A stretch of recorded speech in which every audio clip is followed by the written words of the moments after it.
flood relief, traffic relief, the president's historic visit to Cuba. Lots going on in Louisiana, Washington, and Havana. Let's get the latest from Louisiana Congressman Garrett Graves. Great to see you. Hey, good to see you again. Man, you were telling me you're heading back to Washington in 2 hours. I am. You're on a quick trip, huh? Yeah. Just your reaction to the president's visit, and what does it mean for Louisiana? You know, look, you have communist countries around the world. Look at what we've done with China, where we've engaged. Look at what we've done with Cuba, where we've taken a fundamentally different approach. I think it's appropriate to reevaluate those relationships, but you cannot forget the atrocious human rights record in Cuba. You can't forget the engagement they had with the former Soviet Union, threatening the United States security. I've got strong concerns with how aggressive the president's been with changing policy in Cuba and attempting to open up in this case when Cuba has not provided requisite, I think, reforms to their economy, to their human rights record, and others. There are reports just over the past several days that they've put a number of dissidents in jail in advance of the president's visit.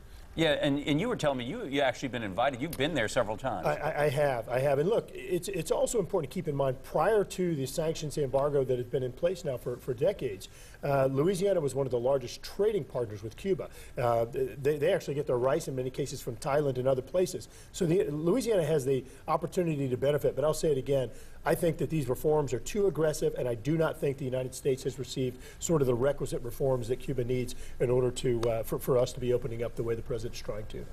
You've been working with other Louisiana congressmen to get help for flood victims here, and we know FEMA's on the ground and that kind of thing. What's your message to flood victims this morning? Look, go to disasterassistance.gov. It's really important that people register, that they get the assistance that they need. Really just incredible. The flooding that we experienced, the amount of rain we experienced. And I'll tell you, it just goes back to the fact that, you know, that type of rain, when you combine it with how much of the United States this area drains, there is nowhere in the nation that has the water we do. But I would just really urge people, reach out to Red Cross, go to disasterassistance.gov and register for the assistance through FEMA. And we're continuing to work through, I think y'all were talking about it earlier, getting disaster assistance for other parishes that have not been approved to date. Yeah, from flood relief to traffic relief, I know you've been working to try to bring parish and city officials together on this whole I-10 issue. What's the latest on that?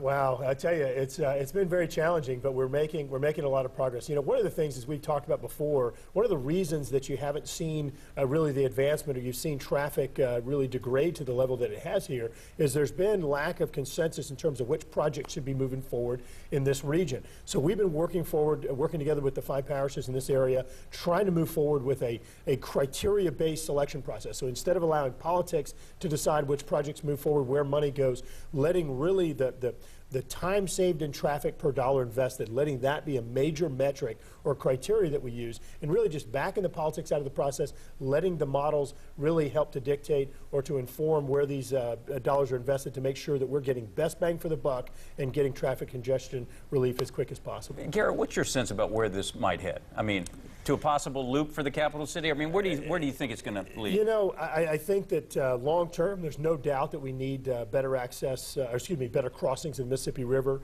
We're going to need a new bridge. I think better access to bridges like the Audubon Bridge above, the Sunshine and Gramercy Wallace Bridge below us are going to be really important components of the solution as well. But look, we're going to need other modes of transportation as well, and we're going to need to figure out how to improve our transit system that I don't think is a good investment. I don't think it's performing well right now in this region, and continuing to look at the business case for rail and other modes of transportation to complement, because we're never going to be able to put all the strips of pavement we need, all the lanes we need on I-10 and I-12 alone to be the silver bullet solution. It's going to have to be a combination of solutions. I think LA 30 getting it improved from downtown Baton Rouge all the way to Gonzales, I-12 upgrades, 190 upgrades. There's going to be a lot of components to this thing ultimately, but we really need to let the metrics drive the process and get the politics out. That's how we got here.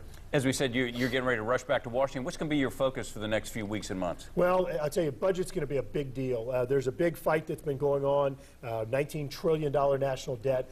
Trying to get spending under control is going to be a big issue that we're focused on right now. We have a pretty aggressive agenda this week, reauthorization of the Older Americans Act. We're trying to fill a separate bill. We're trying to fill a security gap having to do with terrorists and refugees trying to get into the United States.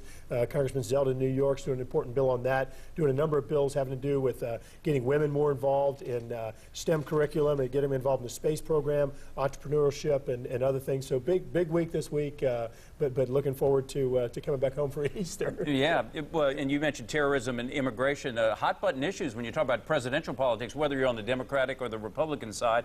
What do you see coming down the pike on that? Look, letting politics and partisanship get into security is just a bad idea. We have reports, we have cases where folks have been arrested for trying to use the refugee process to come in here to attack the United States. It's black and white evidence. We know that it's happened before. We've got to get the partisanship out of this thing, and we've got to fix it. Security is an issue that affects everyone.